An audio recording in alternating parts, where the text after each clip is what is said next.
1987 उड़ीसा में एक नए कार्यक्रम की योजना बनाई गई। दक्षिण उड़ीसा के एक जिला है रायगढ़ जिला, उसके अंतर्गत एक पर्वत जिसको महेंद्र पर्वत कहते हैं। ऐसा कहते हैं इसी महेंद्र पर्वत पर हमारे अनेक संत महात्मा यह निवास करते हैं। इस महेंद्र पर्वत पर ही परशुराम जी का निवास रहता है, ऐसा समाज में धारणा थी। मन में आया कि इस महेंद्र पर्वत पर भी हमें कुछ काम करना चाहिए, क्योंकि वो एक तीर्थ के समान था और आसपास के गांव के लोग वर्ष में एक बार वहाँ बड़ी संख्या में आते थे।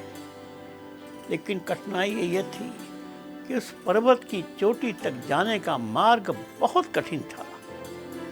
पैदल तो गांव के लोग जाते थे, लेकिन जीप से जाना एक खतरे से खाली नहीं था।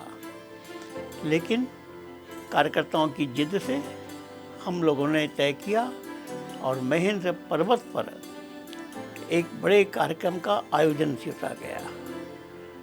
हम लोग भी गए।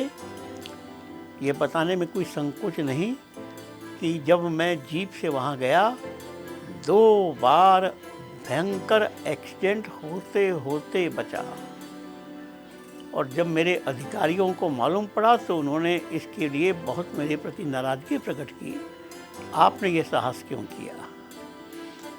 भगवान की कृपा से कोई दुर्घटना तो नहीं हुई, लेकिन आशंका तो बनी हुई थी।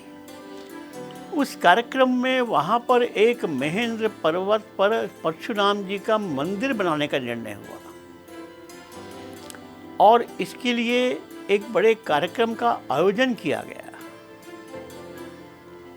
इसके लिए महेंद्र पर्वत की चोटी पर एक छोटा सा तंबू बनाकर कुछ लोग वहाँ रहने लगे, जिससे कि वो मंदिर बनाया जा सके। एक बड़े आश्चर्य की बात बताई गई कि रात को कुछ शेर, 1 या 2, 3 शेर आते थे।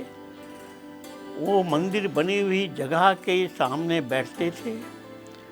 हमारे कार्यकर्ता जो तंबू में रहते थे उनको डर लगता था, लेकिन मंदिर बनते तक वो रात को शेर आते रहे, रक्षा करते रहे, कोई दुर्घटना नहीं हुई। और जिस समय मंदिर का उद्घाटन किया गया, आसपास की बड़ी संख्या में वनवासी समाज वहाँ आए और उस पूरे क्षेत्र में दुर्गम क्षेत्र होने के कारण लोग नहीं जाते थे।